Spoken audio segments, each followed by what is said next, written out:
my creative work were edible, what would it taste like? It's probably not too dissimilar from like Sour Brite gummy worms, but like right when you're done, it just turns into pasta. You'd be like, whoa, what is going on? It's so fulfilling and delicious.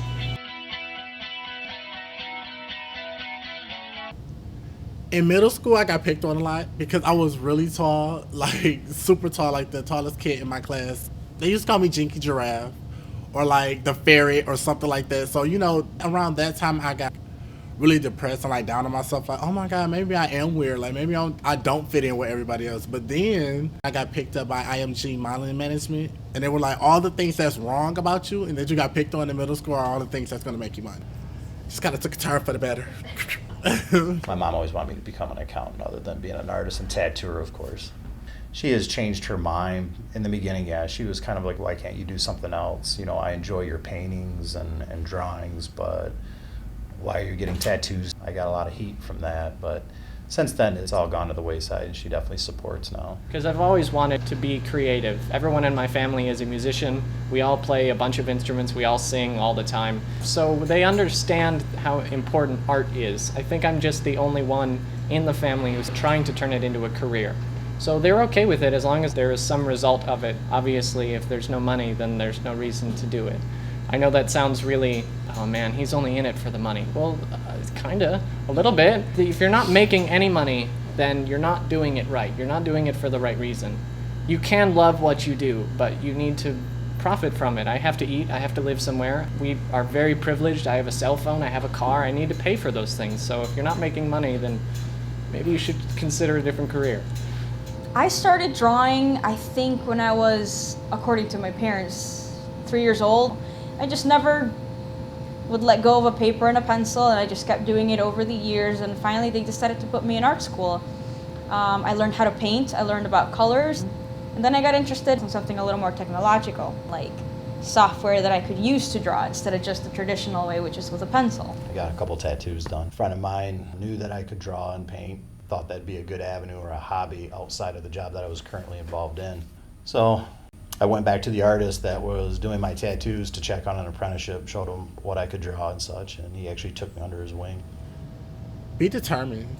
Be really determined, because there's so many obstacles and there's so many people that's going to tell you that you're not good enough. I know what it feels like when people say, I hate this, or this color looks hideous. I mean, I think that's the life of an artist, really, is getting over yourself. You can see other people's works and you can pick it apart and you can say, oh, you did this wrong, you did these little things wrong. But with your own work, because you're so involved in it, you take literally days worth of work to sometimes put a piece together, and it can get really overwhelming. I think that transcends art. It has to do with people. We ourselves, we hate ourselves. George Clooney once was interviewed and he said that some days he doesn't think he's attractive. He's George Clooney. I mean, if George Clooney can think he's unattractive, then I'm allowed to think some days that I don't look very pretty.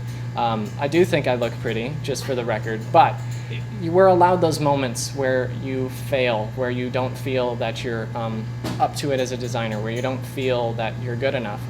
So just if you're remembering that in your artistic adventures, that it's okay to have those moments where you stumble. And I think that's really how I get through it. I like a lot of, well, people would consider it weird things, like spiders with an eyeball in the back or a dragon with two heads. And yeah, I guess it does sound a little scary, but I find all these things interesting. Like, to me, they're beautiful.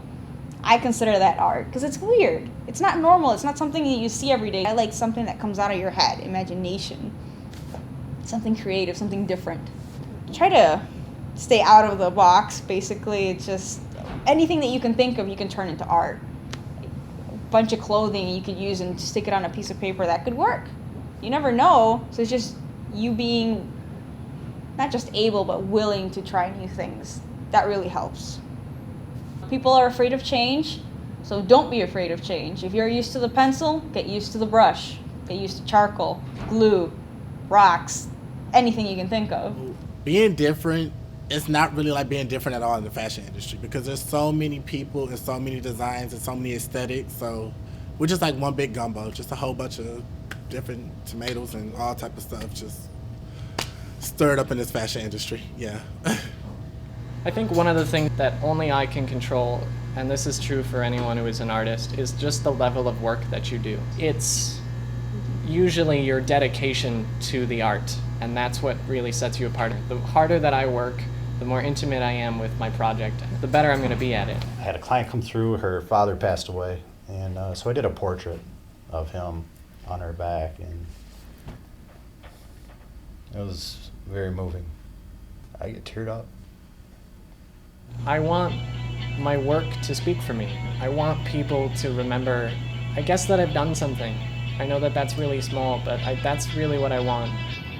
I would love to be remembered not just by my work, but my personality. To know that I influenced other people, not just in the style of their work, but how they think, how they treat themselves, how they live their life in a positive way, you know, always looking ahead. Like, that's a win-win. Hang it up. Where do I go?